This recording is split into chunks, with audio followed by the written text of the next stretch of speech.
박보미 TV. 박보미 TV.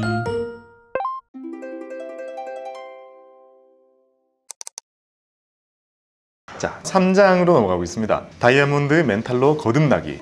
다이아몬드 멘탈. 이겨내야 된다는 의미인 것 같은데요. 습관적인 소비, 그리고 인간관계, 재테크의 목표, 그리고 투자를 연금액에서 모아가는 이런 모든 과정들이 이겨내야 될 이 심리적인 것들의 거의 전체인 것 같아요. 자, 이걸 이겨내기 위한 팁들 어떤 것들이 있을까요? 일단은 나 자신이 안정적인 상태가 돼야 돼요. 사람이 조금 불안정하거나 조급하면은 이게 실수를 하게 되고 뭔가 비합리적인 선택을 하는 경우가 많거든요. 그래서 나 자신이 단단하게 중심을 잡고 서 있어야지 이런 것들도 할 수 있다. 왜냐면 소비는 결국 내가 하는 거잖아요. 예를 들어서 퇴근길에 내가 기분이 좀 별로 안 좋아가지고 치킨을 사들고 들어가서 맥주를 마신다. 결국 내 감정 때문에 그런 소비를 하는 거거든요. 저 같은 경우는 이게 약간 재테크도 멘탈 싸움인 것 같아요. 내가 행복하고 내가 조금 상태가 좋으면은 불필요한 소비도 안 하게 돼요. 근데 내가 약간 뭔가 이게 상태가 안 좋으면은 그런 불필요한 소비도 많이 하게 돼요. 그래서 제 생각에는 재테크에 있어서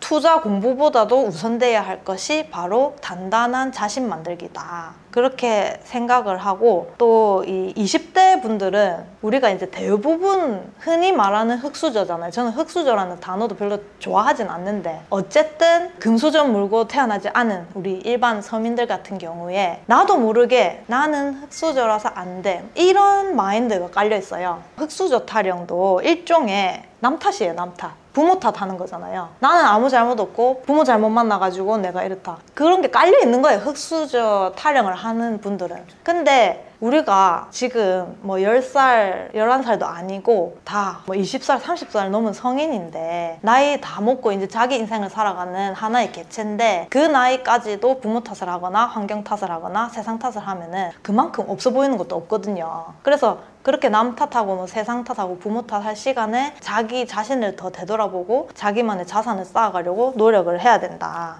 그 말이 떠오르네요. 꿈이 뭡니까? 이랬는데 재벌 2세인데요. 아빠가 노력을 안 하네요. 미치겠다. 말이 되는 것 같은데 안 되잖아요. 뭐지? 완전 전형적인 남 탓.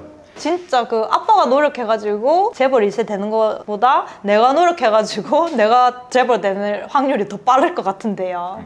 남 탓 생각보다 되게 많이 하는 것 같아요. 댓글이나 아니면 누군가를 만났을 때 많이 하시는 말씀이 내 투자 수익률이 안 나는 이유가 공매도 때문이다. 미국의 이게 이기적인 금리 상승 때문이다. 그런 거 진짜 많더라고요. 그래서 이렇게 생각할 수 있군요. 뭐 연금도 개인연금을 준비해야 되는 이유가 사실 믿을 게 없으니까 준비하는 거잖아요. 그렇죠, 이거는 그렇죠. 무조건 내가 준비하는 거니까요. 근데 그런 것들도 국민연금이 제 역할을 못 해줘서 노가 뭐 그런 거다.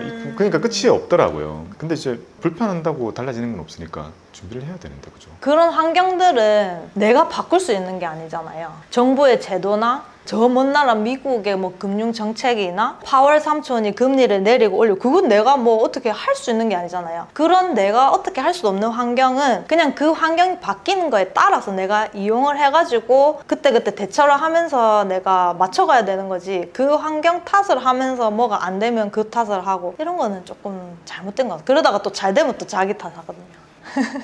거기에 되게 공감이 많이 가요. 나 오늘 유난히 사투리 많이 나옵니다. 저랑 있으시다 보니까 나의 심리 상태를 안정적으로 만들어 둬야 모든 게 다 잘 되는 거잖아요. 근데 참 저도 과거를 떠올려 보면 회사 들어갔을 때요, 초반 한 2, 3년까지 정말 정신없었던 것 같아요. 네. 그래서 심리적으로 안정이 잘 안 되니까 그때 당시에는 투자나 이런 것들도 지금처럼 꼼꼼하게 하지도 못했던 것 같기도 그렇죠. 해요. 근데 그때부터 준비를 잘 해야 되잖아요. 계획 세우고. 이런 회사 생활을 하면서 나의 다이아몬드 멘탈을 관리하기 위해서 어떤 기본적인 태도를 가져야 될까요? 회사 생활을 할 때 일단 자기의 월급이 아무리 쥐꼬리만 하다 해도 조금 소중히 여겼으면 좋겠어요. 어쨌든 간 지금 내 소득의 거의 대부분은 근로소득이라 하는 거를 직시를 하고 내가 매달 들어오는 이 월급의 소중함을 느껴야 되고, 그 다음에 회사 생활을 좀, 저 같은 경우는 회사 생활을 되게 즐겁게 하고 있거든요. 그러실 것 같아요.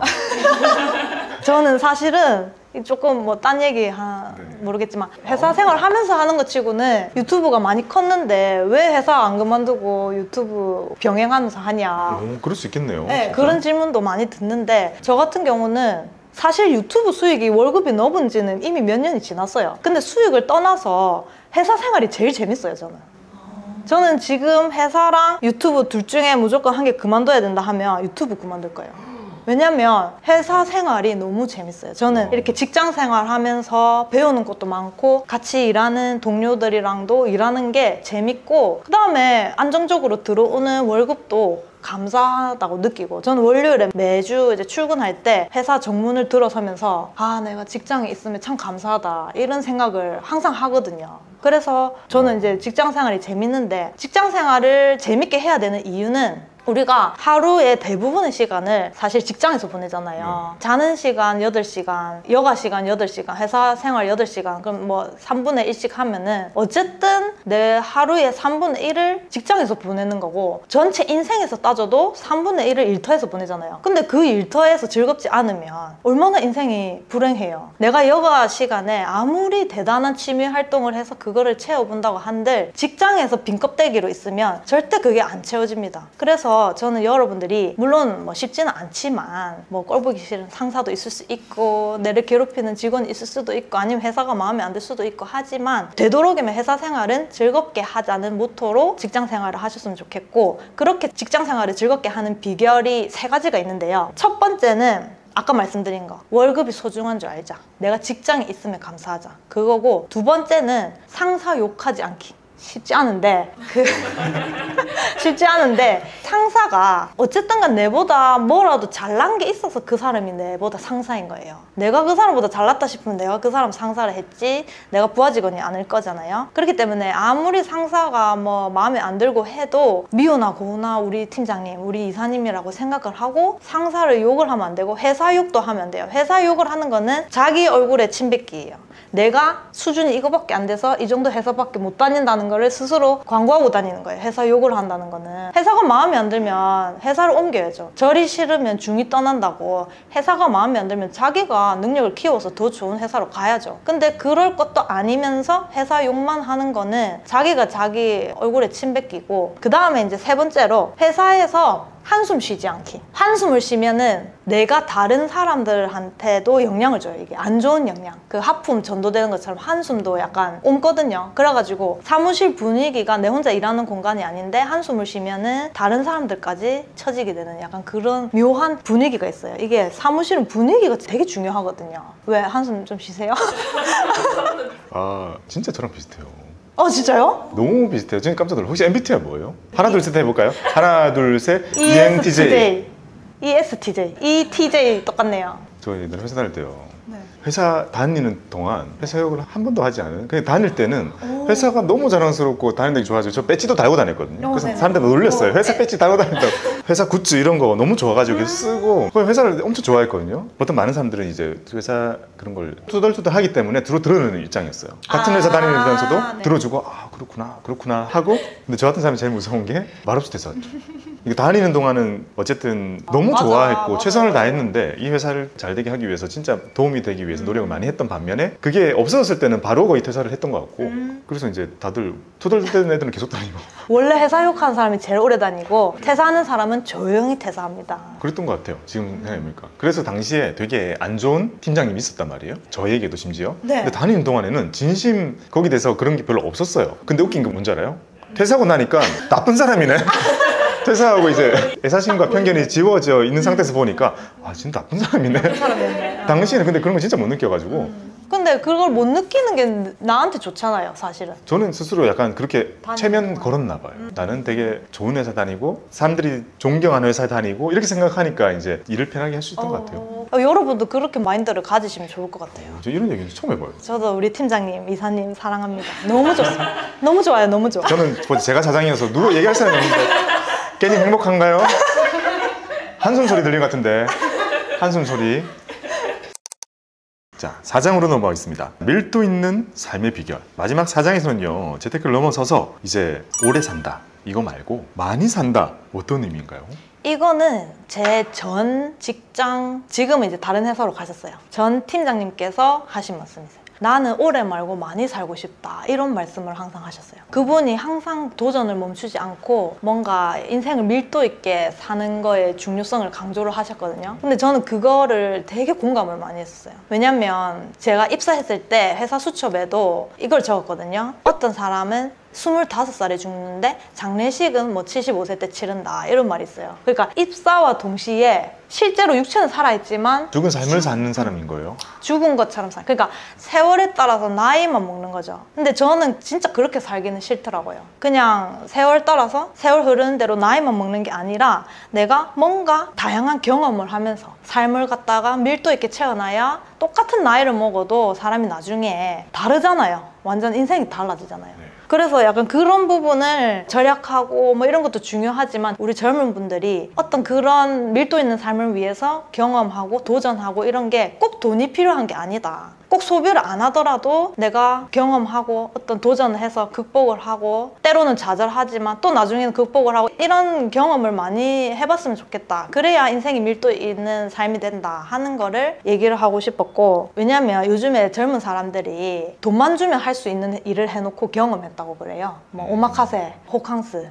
이런데 가놓고 경험했다고 SNS에 찍어 올리잖아요. 근데 그거는 사실은 경험이 아니에요. 돈만 주면 할 수 있는 일은 그 젊은 사람들이 해야 될 경험이 아니에요. 제가 말씀드렸다시피 내가 어떤 난간에 봉착했는데 그걸 극복한 거, 그런 것들을 자랑하는 문화가 돼야지, 내가 돈만 주면 할 수 있는 일을 해놓고 경험했다고 하는 거는 2030들이 지양해야 될 부분이라서 그런 부분을 제가 얘기를 많이 하거든요. 왜냐면 그 해외여행도 과시하려고 가는 분들이 조금 많은 것 같은데, 저도 해외여행을 많이 다닌 편인데 저는 여행 가면 돈을 거의 안 쓰거든요. 여행 가면 돈을 오히려 모아와요. 돈을 덜 써가지고. 우리나라가 물가가 비싸서 어느 나라를 가도 우리나라에서 여행하는 것보다 덜 씁니다. 그래서 그런 것도 여행의 진짜 의미를 따라서 여행을 갔다 와야 되지, 뭔가 내가 과시하기 위해서 돈만 쓰는 여행, 진짜 남는 게 뭐 아무것도 없는 여행을 하고 와서는 안 된다. 저는 갑자기 그런 생각이 들어요. 초년생 때는 정신없이 그냥 야근하고 맨날 회식 쫓아다니느라 딱히 그런 거를 안 하다가 갑자기 대리가 되고 신입이 딱 들어오게 되면 갑자기 붕 뜨잖아요. 갑자기 윗사람이 돼가지고 시간이 생기고 하게 됐을 때 그때 약간 선택이 중요한 것 같아요. 그때 많은 친구들이 시간이 남는 거를 써야지 하면서 운동하고 막 골프 치고 하는 애들은 좀 알찬 삶을 사는 반면에, 또 일부 애들은 아 이제 편하게 지내볼까 하면서 그냥 가만히 있다 술만 먹더라고요. 그렇게 하다 보니까 이제 계속 배만 나오고 그러기를 좀 선택하게 되는 것 같은데, 빨리 아저씨가 되는 거죠. 그러면 그 보통 보면 저도 그런 실수 한번 했었거든요. 그러니까 취미를 작정하고 만들어야 되는 것 같은데 그런 게 없으면 그냥 술을 먹게 되잖아요. 그러다가 이제 아 이거는 건강에 해치겠다. 그래서 나중에는요 이렇게 생각했거든요. 기분이 엄청 좋을 때랑 기분이 엄청 안 좋을 때만 술을 먹자. 그러니까 의미 없는 술을 먹지 말자. 뭔가 있어 보이긴 하잖아요, 의미. 근데 실패했어요. 왜냐면 회사 생활은 되게 기분 좋거나 되게 우울한 날의 반복이에요. 단순히 그냥 거의 매일 먹게 되는 거예요. 취미 없는 옆에 있는 동료 둘이서 형 나 오늘 털렸어. 그래 한 잔에. 그 다음 날은 형 나 오늘 뭐 주식 올랐어. 그래 한 잔에. 아 이게 매일 먹게 되는 거예요. 그래서 이것도 그렇게 좋은 방법은 아니구나. 결국에는 억지로 취미를 찾아야 되는 것 같아요. 여기서 말씀하신 것처럼 뭔가 진짜 많이 산다라는 느낌이 들 만큼 뭔가 찾아서 해야 되는 것 같아요. 맞아요. 이게 내가 좋아하는 음식이 뭔지 알고 싶으면 여러 가지 음식을 맛을 봐야 되듯이, 내가 좋아하는 어떤 내 취향에 맞는 취미를 찾으려면 여러 가지 일단 해봐야 돼요. 아니면 주변을 통해서 간접 경험을 한다든지. 저 같은 경우는 조금 취미 부자인 편인데, 저는 이제 직장 선배들한테 영향을 받아서 생긴 취미가 많거든요. 제가 취미가 여러 가지가 있는데, 이제 운동 쪽으로 보면은 마라톤이랑 수영이랑 그 다음에 자전거 타는 게 있어요. 철인 3종 경기 아니에요? 철인 3종이에요. 그래서 제가 언젠가는 철인 3종을 나가서 완주를 하는 게 제 지금 목표예요. 원래는 수영을 못했었거든요. 근데 제가 재작년에 수영을 배워가지고 이제 수영까지 할 줄 알게 돼가지고 제가 1년 넘게 새벽 수영을 다녔어요. 출근하기 전에 아침에 새벽 일어나가지고 수영장 가서 수영하고 출근하고 이랬었거든요. 근데 그거 진짜 좋은 것 같아요. 네, 너무 좋더라고요. 저는 새벽 수영까지는 아닌데요. 오전 수영을 다녔는데 오전 수영은 사람이 거의 없어요. 거의 전세 낸 것처럼 혼자 막 하거든요. 근데 옆에 있던 사람이 왜 오전 수영 다녀요? 이러니까 자기 새벽 수영 실패했대요. 수강 신청. 왜 실패 왜 해요? 이랬더니 새벽 가면 완전 꽉 차 있대요. 그 이른 새벽에 새벽 가면 출근 전에 하려고 하는 부지런한 사람들로 진짜 꽉 차 있다는 거예요. 그래서 출근 시간 후니까 제가 갔을 땐 사람이 없는 거였지. 그만큼 사람들이 열심히 살기 때문에 새벽 수영을 가면 사람이 에너지가 그렇게 받는데요.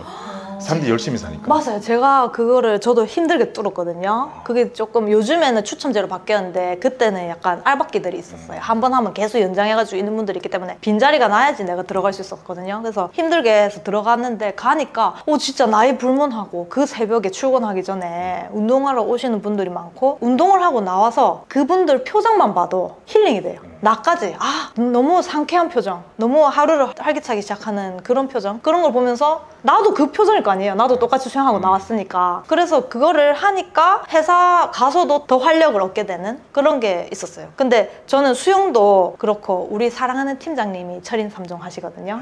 그래가지고 팀장님한테 수영 관련해서 코멘트를 얻는 것도 있고, 철인 3종 하시니까 마라톤도 그렇고 자전거도 그렇고, 저는 직장 선배님들이랑 주말에 낙동강 자전거 타러 가거든요. 그렇게 주변에서 하는 취미를 보고 영향을 받아서 이제 시작하게 된 것도 많아요. 그래서 보면은 사실은 돈 안 들이고 갈 수 있는 거거든요. 수영도. 수영장 한 달에 공단에서 하는데 다니면 몇만 원 안 하고. 맞아요. 저도 저기 구청에서 하는 거 다니거든요. 네. 저도 이제 그 시에서 하는 거 해가지고 얼마 안 하고, 뭐 자전거도 저는 제가 비싼 자전거 몰고 다니는 것도 아니고 시에서 빌려가지고 그냥 그걸로 몇 시간 타도 운동 많이 되거든요. 뛰는 거야 뭐 당연히 내 운동화만 있으면 나가서 뛰면 되는 거고. 그러니까 돈 드는 것보다는 돈 안 드는 걸 찾아서 하면 더 좋은데, 뭐 어쨌든 뭔가 해봐야지 내한테 맞는 그런 취미를 찾게 되고, 또 이제 학구열이 있으신 분들은 운동 말고 또 이런 자기개발, 어학 공부라든지 자격증 취득, 그런 거를 또 남는 시간에 하시는 분들도 있더라고요. 그렇게 뭐 해가는 거는 좋은 것 같아요. 왜냐면 취미생활은 하나의 정신적인 노후 준비예요. 내가 노후에 어쨌든 은퇴를 하면 내가 본 업은 없잖아요. 그럴 때 취미가 있으면은 할 게 많아요.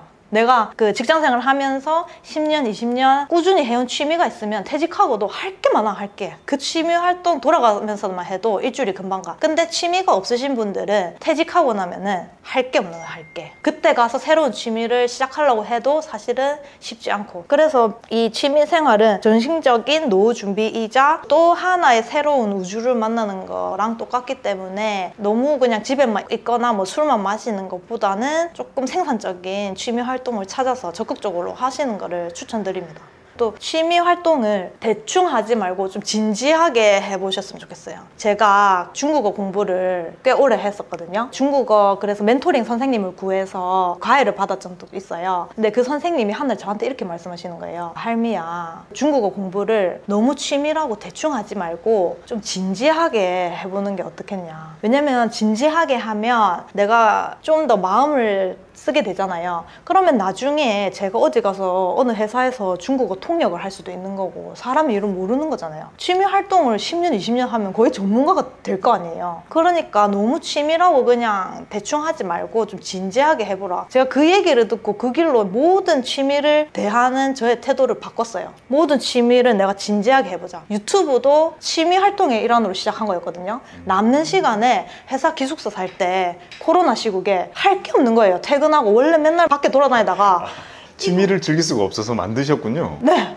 그 퇴근하고 기숙사에서만 있는데 할 게 없는 거예요. 남는 시간에 뭐라도 생산적인 짓을 해야 될 것 같은데, 그래가지고 사실은 하나하나씩 찍어 올리면서 취미로 시작했고, 지금도 저는 유튜브를 취미라고 생각을 하고 있어요. 근데 이 취미를 내가 처음부터 돈을 벌겠다고 작정을 하고 시작한 게 아니라 제가 그냥 하다 보니까 수익이 저절로 따라온 거잖아요. 그러니까 이 취미를 조금 진지하게 해보시면은 어떤 취미를 하든지 나중에 그 취미가 업이 될 수도 있고, 그 취미로 인해서 수익이 생길 수도 있으니까, 그래서 좀 진지하게 해보셨으면 좋겠다. 이게 노후 준비를 하면서 너무 돈만 생각하다 보니까 좀 네. 놓치고 있었던 부분인 것 같다는 생각도 듭니다. 네. 우리가 노후가 됐을 때 돈이라는 거는 나의 노후를 지켜줄 수 있는 정말 중요한 요소지만, 잘 생각해보면 그 돈으로 그러니까 뭘 하면서 즐길 건지에 대해서 준비가 안 된 네. 느낌이 있네요. 그리고 노후가 되면 또 시간이 더 많기 때문에 그 방대한 시간에 내가 뭘 하면서 지낼 것인가. 돈이 없으면은 진짜 답이 없는데 돈이 많으면 좋죠. 근데 아무리 돈이 많아도 내가 뭐 할 게 없으면은 그 돈 쓰는 것도 이제 질리거든요, 사람이. 뭐 전 질릴 정도로 써본 적은 없지만은 그렇게 얘기를 많이 하시더라고요, 퇴직하신 분들이. 젊은 많은 분들에게 말씀하시기를, 열심히 절약하고 그렇게 돈 모으고 투자하고 많이 불리되 그 시간을 열심히 아름다운 기쁜 마음으로 회사 생활을 해서 행복하게 지내고, 그 와중에 취미 생활을 잘 만들어서 내가 추후에 은퇴하고 나서도 안정적으로 만들어진 나의 돈으로 뭘 하면서 즐길지 취미를 미리 만들라 라는 얘기까지 이렇게 다 만들어지는 것 같네요. 네. 맞습니다. 이미 그렇게 살고 계시기 때문에 그렇게 말을 하실 수 있는 것 같아요. 어쨌든 많은 사람들 설득하기 위해서 뭘 해야 될까 고민하다가 나오는 게 주로 그런 거잖아요. 이제 돈이 없어서 가난해질 것 같은 네. 노후, 이런 거 설명하는 반면에 그게 충족이 되었을 때 어떤 행복감을 느끼면서 살지에 대해서 참 생각을 안 하고 살았다는 생각이 듭니다. 그런 부분도 놓치면은 안 되는 것 같아요. 조금 인생이 밸런스 게임 같은 것 같아요. 뭔가 골고루 갖춰져야 될 것 같아요. 하나라도 꽈락이 있으면은 돈이 아무리 많아도 예를 들어서 뭐 건강이 안 좋다든지 다른 것들이 부족하면은 이 돈 많은 것도 사실은 크게 의미가 없어지잖아요. 그래서 뭐 돈도 적당히 많아야겠지만 다른 것들 뭐 가족이라든지 내 취미 활동이라든지 건강이라든지 건강이 제일 중요하겠죠. 그런 걸 골고루 밸런스를 맞춰가면서 사는 게 중요한 것 같아요. 네, 진짜 많이 공감이 됩니다. 자, 마지막으로요. 어떤 독자들이 이 책을 읽으면 좋을까요? 미래가 막막하신 분들, 뭔가 미래가 막막한데 그거를 회피하고 계신 분들, 아니면 이제 재테크를 해야 되는 건 알겠는데 아직 시작 못 하신 분들, 그 다음에 조금 이제 느슨해진 나 자신을 채찍질하고 싶은 분들, 그런 분들이 제 책을 읽으시면 효과가 좋을 것 같아요. 제가 생각했을 때 이게 사람이 어떤 변화를 하려면 마인드부터 고쳐 먹어야 되는 것 같아요. 내가 뭐 생각을 바꾸고 그거를 행동으로 옮기는 것부터가 뭔가 사람이 변화가 시작되잖아요. 근데 제 책은 그 마인드를 두드려가지고 방향을 이렇게 고쳐가지고 이쪽으로 가라고 이렇게 약간 떠미는 그런 책이거든요. 조금 쓴소리 하면서 할머니의 잔소리처럼. 예, 약간 매운맛 쓴소리가 가미된 그렇거든요. 그래서 제 책을 읽고 뭔가 삶의 방향성을 바꾸시고 싶은 분들, 그런 분들도 읽으시면 좋을 것 같아요. 어저께 회사에서 저 옆에 부서에 입사 2년차 사원이 저한테 와가지고 과장님, 저 과장님 책 읽고 지금 자산 정리하고 가계 부쓰기 시작했습니다. 어제는 계좌도 만들었습니다. 네.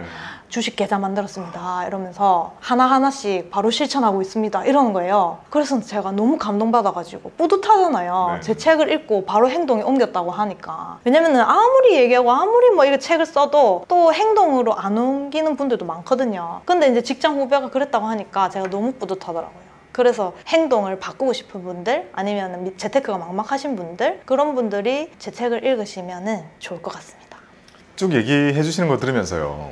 어쩜 이렇게 제가 생각하는 거랑 여러 가지로 비슷하고, 그러니까 제가 투자업계에 있으면서 느꼈던 것 중에 하나가요. 벼락부자가 되길 우리는 희망하잖아요. 근데 그 방법이 없지는 않거든요. 그러니까 있긴 있는데 냉정하게 이걸 할 수 있는 사람의 성향이 정해져 있어요. 그러면 이제 그거를 처음에는 와 사람들이 다 저걸 보고 쫓겠지만 해보고 시도해보다 보면요, 저 같은 경우에는 나는 절대 이 방법을 할 수 없다라는 결론은 딱 도달하게 되더라고요. 그러고 나서 이제 벼락부자가 되고 싶다는 그걸 딱 버리고 나니까요, 갑자기 안 보이는 세상이 쫙 펼쳐지는 거예요. 왜냐면 우리는 많은 사람들이 지금도 주식 해라고 그러면 이걸로 당장 뭐 뻥튀기 해가지고 파이어 이런 거 생각하잖아요. 그런 사람은 거의 없잖아요.